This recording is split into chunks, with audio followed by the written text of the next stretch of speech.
अस्सलामुअलैकुम। आज हम बना रहे हैं आलू गोश्त का सालन, जिसके लिए हमने लिया है गोश्त 1 किलो। इसमें हम आलू डालेंगे आधा किलो। साथ ही इसमें जो गरम मसाले जाएंगे वो इस तरह से हैं: तेज़पत्ता, काली इलायची और बादियान, दारचीनी, काली मिर्च, लौंग।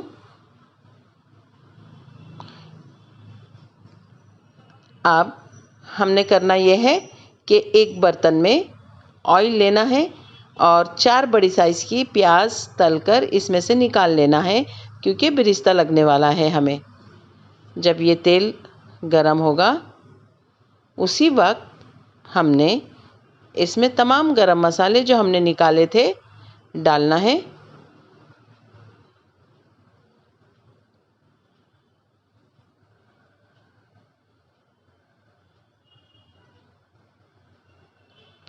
और इन गरम मसालों की आवाज़ जब चटकने लगेगी तब हमने इसमें गोश्त डालना है।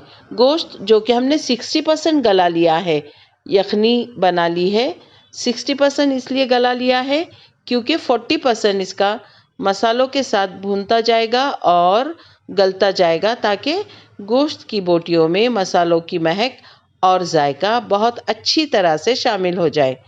अब इस तेल में हम तमाम गलाया हुआ गोश्त डाल रहे हैं और इसे गरम मसाले के साथ अच्छी तरह से भून लेंगे।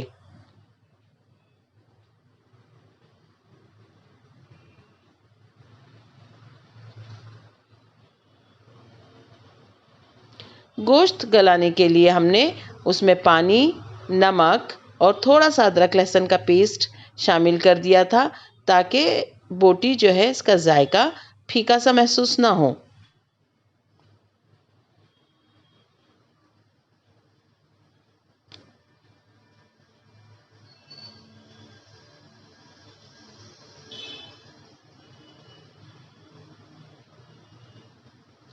अब इसमें हम शामिल कर रहे हैं 6 मिर्चें हरी थी, उसे दरदरा पीस लिया था, और 1 बड़ा चम्मच अदरक लहसुन का पेस्ट। अदरक का पेस्ट 1 चम्मच और लहसुन का पेस्ट 1 चम्मच। इन मसालों के साथ हम अपने गोश्त को बहुत अच्छी तरह से भूनेंगे, ताकि अदरक लहसुन की महक और मिर्चों की कच्चेपन की महक ख़त्म हो जाए।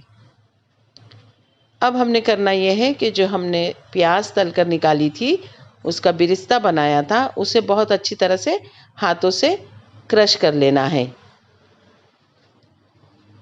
और इस प्याज को भी क्रश करने के बाद सालन में शामिल कर लेना है और उसके साथ खूब अच्छी तरह से भून लेना है। याद रहे ये 4 प्याज थी जो हमने तलकर निकाली थी। ग्रेवी के लिए लगने वाले मसाले हमने जो निकाले हैं, उसमें हमने लिया है हल्दी, ज़ीरा पाउडर, रेगुलर लाल मिर्च का पाउडर जो तीखा है, गरम मसाला पाउडर और कश्मीरी लाल मिर्च, धनिया पाउडर और ज़ीरा पाउडर शामिल किया है। मसालों में मिर्च जो है आप अपने जायके के मुताबिक कम या ज़्यादा कर सकते हैं। तमाम मसाले हम इस ग्रेवी में डाल देंगे। कश्मीरी लाल मिर्च होने की वजह से सालन का रंग बहुत उभर कर सुर्ख लाल सा हो जाएगा। अभी इसमें हमने थोड़ा पानी शामिल किया है, ताकि मसाले उसमें अच्छी तरह से भीग जाए और जलने ना पाए और बर्तन में नीचे लगने ना पाए। अगर इस स्टेज पर मसाला जल जाता है तो सालन का जायका थोड़ा सा कड़वा हो जाता है, इसलिए तवज्जो से इसे चम्मच चलाते रहना चाहिए।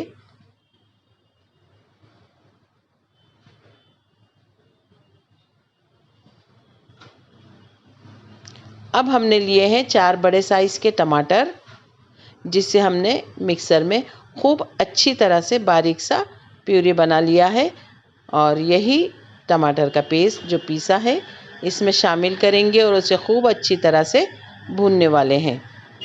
आप चाहे तो टमाटर काट के भी डाल सकते हैं बारीक चॉप करके, लेकिन इस तरह करने से तमाम टमाटर सालन में हर जगह नज़र आते हैं, तो पीस कर डालने से बेहतर काम होता है। और अगर आप चाहे तो टमाटर नहीं डालते हुए पाव किलो इसमें दही डालकर भून सकते हैं। अब इसमें हम आधा किलो आलू शामिल कर रहे हैं। आलू डालने के बाद भी खूब अच्छी तरह से भूना जाएगा और जैसे जैसे हमें महसूस होगा कि मसाला खुश्क हो रहा है तो यखनी डाल कर हम थोड़ी थोड़ी देर से इसमें चम्मच चलाते रहेंगे और इसे भूनते रहेंगे। आपने करना यह है कि इस स्टेज पर अपनी ग्रेवी का नमक, मिर्च, आलू और गोश्त चेक कर लेना है कि गोश्त प्रॉपरली गल गया है या नहीं, वरना सख्त रह जाएगी बोटी तो प्रॉब्लम होगी। आलू अभी नहीं गला है, इसका मतलब अभी ये मज़ीद भुनेगा जब तक गोश्त पकता रहेगा। अब इसमें हम डाल रहे हैं पूरी यखनी जो हमने गोश्त गलाने के लिए बनाई थी और इसके बाद ढक्कन ढककर इसे खूब अच्छी तरह से 10 से 12 मिनट तक पकने दिया जाएगा, उस वक्त तक जब तक कि आलू गल ना जाए। बहुत ज़्यादा गल जाएंगे तो आलू शोरबे में शामिल हो जाते हैं और पूरे शोरबे को गाढ़ा कर देते हैं। यहाँ पर हमने एक बड़ा लीमू लेकर उसका जूस निकाल लिया है। अब शामिल कर रहे हैं हरा धनिया और पुदीना। खूब अच्छी तरह से पकने के बाद आपने दोबारा चेक करना है आलू गल गए हैं या नहीं। छुरी देखिए इसमें आर पार जा रही है, इसका मतलब गोश्त और आलू अच्छी तरह से गल गए हैं। पूरा रोगन सालन की चिकनाई जो है सरफेस पर आ गई है, सालन पक गया है। इसे डिश आउट करते हैं। शोरबा इसलिए बनाया गया है ताकि इसे चावलों के साथ भी खाया जा सके, रोटी के साथ भी खाया जा सके।